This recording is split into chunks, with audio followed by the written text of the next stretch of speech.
Hello and welcome to type. Last class में हम लोगों ने यूरोपियंस एंड बिहार कवर कर लिया था।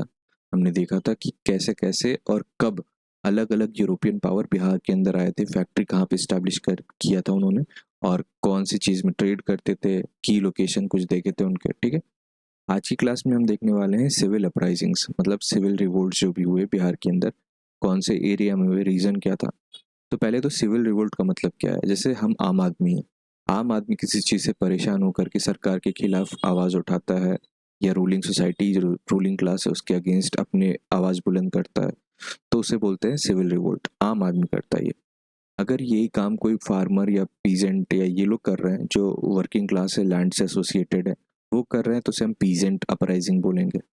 अगर ये काम कोई सैनिक कर रहा है, मान लो सेना के अंदर है कोई और वो सेटिस्फाइड नहीं है, जैसे सिपोई म्यूटनी का एग्जांपल है, तो वो हो जाएगा फिर मिलिट्री अपराइजिंग। ठीक है, तो हम तीन तरह के अपराइजिंग को देखने वाले हैं। फर्स्ट है सिविल रिवोल्ट। सिविल अपराइजिंग या सिविल रिवोल्ट कहाँ कहाँ पे हुआ था बिहार में, वो कवर करते हैं पहले। तो ये एरिया आपको पता है, गोपालगंज और वेस्ट चंपारण, ये डेंस फॉरेस्ट एरिया है। ये हमने पढ़ा है कि चंपारण के फुट हिल्स पे, वेस्ट चंपारण में बहुत ज़्यादा डेंस डेंस फॉरेस्ट। और ये बात हो रही है 1700 के टाइम पे, जब बैटल ऑफ बक्सर और ये सब हुआ था। तो उस समय तो और ज़्यादा डेंस हुआ करता होगा, अब तो लैंड क्लियर होते गया और धीरे धीरे कम हो। लेकिन उस टाइम पे सोचो, यहाँ पे बहुत ज़्यादा डेंसिटी हुआ करती हुई फॉरेस्ट वगैरह। तो यहाँ के एक राजा हुआ करते थे, भूमियार कम्युनिटी से आते थे, उनका नाम था राजा फतेह बहादुर शाही। ठीक है, राजा फतेह बहादुर शाही। तो उनका यहाँ पे एक एस्टेट हुआ करता था, खुद का जमीन था, बहुत ज़्यादा जमीन था। ठीक है, तो हुआ क्या ना, सब जब दीवानी राइट बिहार में ब्रिटिशर्स को मिल गया था बक्सर की लड़ाई के बाद, 1764 के बाद, तो यहाँ पे ब्रिटिश इंटरफेयर करने लगे रेवेन्यू कलेक्शन के लिए, या फिर जमींदारी सिस्टम के लिए ब्रिटिशर्स आकर के यहाँ पे इंटरफेयर करने लगे थे। तो ये चीज़ इनको पसंद नहीं आई, किसको? फतेह बहादुर शाही को।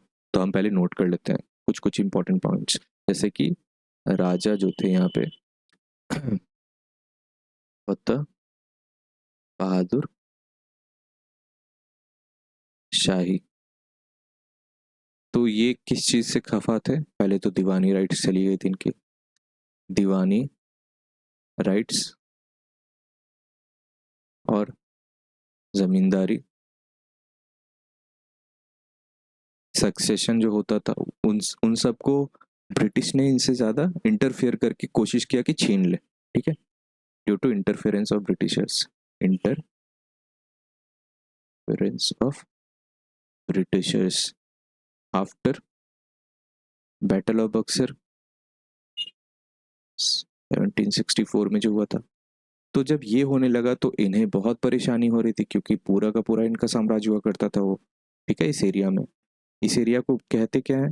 तो बेतिया स्टेट कहते थे इसको, बेतिया। आज भी बेतिया के नाम से जानते हैं, बेतिया स्टेट हुआ था। ESTAT, एस्टेट का मतलब होता है कि कोई एक पर्टिकुलर आदमी के द्वारा मतलब अगर कोई लैंड को अधिग्रहण किया हुआ होता है वो। ठीक है, मतलब एक इंसान है और बहुत बड़ा जमीन का लैंड का टुकड़ा है, वो सिर्फ इनका है। ठीक है, तो वो बोलते हैं एस्टेट।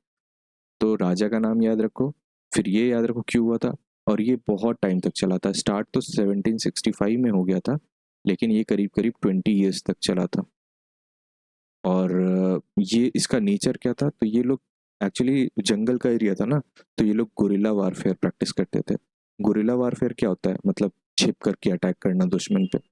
तो ये होता है गुरिल्ला वारफेयर, नोट कर लो यहाँ पे। गुरिल्ला वारफेयर टेक्निक यूज किया गया था इसमें। ठीक है, तो राजा देख लिया हमने, क्यों हुआ था ये जान लिया, 1764 के बाद हुआ था। स्टार्ट हुआ था ये करीब करीब 1765 में और चला था 20 साल के आसपास। और लेकिन फाइनली क्या हुआ इसके साथ? फाइनली वही, ब्रिटिशर्स तो बहुत पावरफुल थे, तो सप्रेस कर दिया गया, सप्रेस्ड बाय ब्रिटिश। और क्या किया ना इन्होंने, ब्रिटिश ने एक तरह से समझो कि अपना यहाँ पे अधिग्रहण कर लिया, फिर acquisition of Bettiah by Britishers. तो ये कौन से एरिया में, तो हम देख पा रहे हैं यहाँ पे वेस्ट चंपारण और गोपालगंज एरिया है, ठीक है, इतना याद रखना है यहाँ पे। अब सेकेंड एरिया जो इम्पोर्टेंट है हमारे सिविल रिवोल्ट के अकॉर्डिंग अगर देखा जाए तो वह है भागलपुर, पूर्णिया, ये सब, मुंगेर, ये सब ऐसा एरिया जो है यहाँ का। तो यहाँ पे कौन सा रिवोल्ट हुआ था या कौन सा अपराइजिंग हुआ था? ये हुआ था फकीर सन्यासी, फकीर सन्यासी रिवोल्ट कहते हैं इसको, ठीक है। तो हमने अभी तक दो पढ़ लिया है। पहला तो ये देखा हमने, ये है रिवोल्ट ऑफ बेतिया स्टेट, पहला, और दूसरा हम देख रहे हैं अभी फकीर सन्यासी रिवोल्ट। तो अब थोड़ा कॉन्टेक्स्ट समझ लेते हैं। देखो, दीवानी राइट्स मिल गए जब ब्रिटिशर्स को बिहार और बंगाल के, तो इन्होंने तो अच्छे से लूटना चालू कर दिया। अब जब लूटना चालू कर दिया तो हमारे पास, हमारे फार्मर्स के पास काम ही नहीं बचा।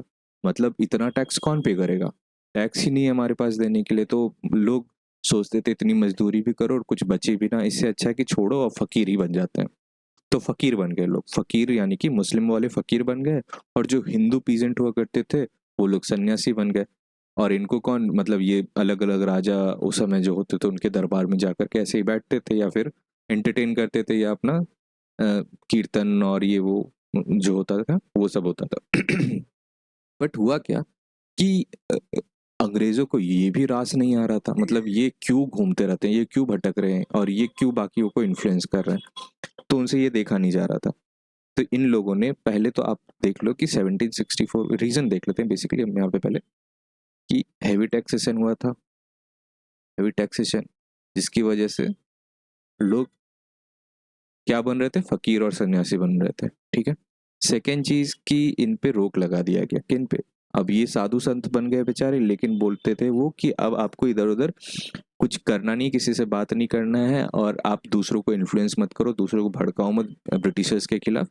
तो इन पे रेस्ट्रिक्शन लगा दिया, रेस्ट्रिक्शंस ऑन वांडरिंग मेंडिकेंट्स।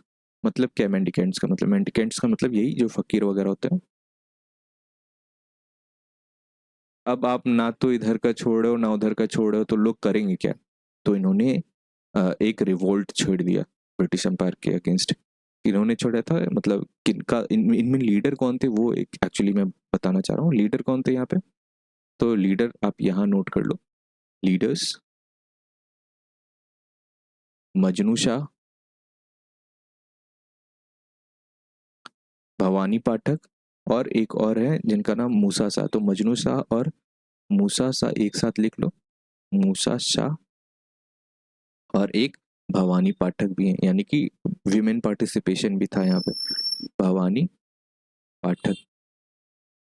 तो क्या ये किसी एक पर्टिकुलर रिलीजन का था क्या? नहीं, इसमें हिंदू भी हुआ करते थे और मुस्लिम भी हुआ करते थे, ठीक है। तो हमने देखा फकीर सन्यासी रिवोल्ट मुंगेर, भागलपुर, पूर्णिया ये सब रीजन में डोमिनेट कर रहा था। और रीजन क्या था? टैक्सेशन की वजह से इनका काम गया तो इनको बेरोजगारी में सन्यासी फकीर बने, और वो उन पे भी रेस्ट्रिक्शन लगा दिया इन्होंने, ब्रिटिशर्स ने। अब रेस्ट्रिक्शन में ये लोग को बोलते थे कि तुम कहीं जाओ ही मत, किसी से बात, किसी को इन्फ्लुएंस मत करो, ब्रिटिशर्स की जो पॉलिसी है उसके खिलाफ दुष्प्रचार मत करो। ये सब हो जाने के बाद ये भड़क गए और इन्होंने रिवोल्ट कर दिया। कुछ लीडर्स हैं, भवानी पाठक, मजनू शाह, मूसा शाह, ये सब है। हिंदू और मुस्लिम दोनों तरह की पार्टिसिपेशन हुई थी यहाँ पे। लेकिन क्या हुआ, एंड रिजल्ट क्या हुआ? वही जो होता है हर बार, सप्रेस कर दिया गया। ब्रिटिशर्स के पास मशीनरी थी, एडवांस आर्म्स थे, एम्यूनिशंस थे, तो इनका बहुत ज़्यादा बोलबाला था, समझ लो एक तरह से। वो किसी को कुछ समझते नहीं थे और जिसको भी चाहे आराम से दबा सकते थे। ये सब छोटे मोटे चीज़ से इनको क्या फ़र्क पड़ता था? तो वॉज इवेंचुअली सप्रेस्ड, ठीक है।